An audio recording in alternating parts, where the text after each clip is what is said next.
हा पवित्र रमजान महिना आहे. ह्याच्यामध्ये लोक बाहेर गावावरून येतात इथलं फूड खाण्यासाठी, एन्जॉय करण्यासाठी. तर हे मोठ्या प्रमाणात या ठिकाणी येत असतात.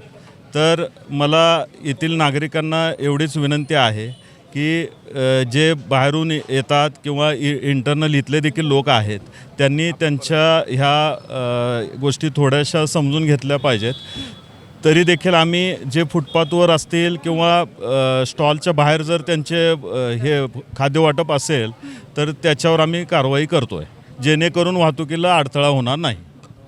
सर, एक प्रश्न अजून असा होता की आता आपल्या कोंडव्या भागात गुन्हेगारी जी आहे ती वाढती आहे, तर त्याच्यावर तुम्ही काय सांगाल?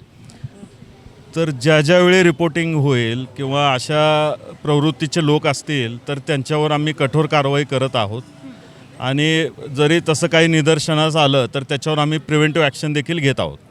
सर, रमजान निमित्त आता कोंढवा परिसरात तुम्ही म्हटल्याप्रमाणे भरपूर मोठ्या प्रमाणात सगळीकडनं लोक येतात, तर त्याविषयी तुम्ही खास अशा काय उपाययोजना केल्या आहेत वाहतुकीसाठी? आम्ही या ठिकाणी वाहतूक शाखेशी कोऑर्डिनेट करून आम्ही एक 3 चौकी या ठिकाणी एस्टॅब्लिश केलेल्या आहेत. एक आपल्या कौसरबाग मस्जिद समोर आहे, एक जाफरान हॉटेल समोर आहे आणि एक जमजम हॉटेल या ठिकाणी आहे. त्या ठिकाणी एक 10 पोलीस आणि होमगार्ड्स असे नियुक्त केले आहेत, जेणेकरून काही प्रॉब्लेम झाला तर ते पटकन रश होतील त्या ठिकाणी आणि तो प्रॉब्लेम सॉल्व करतील.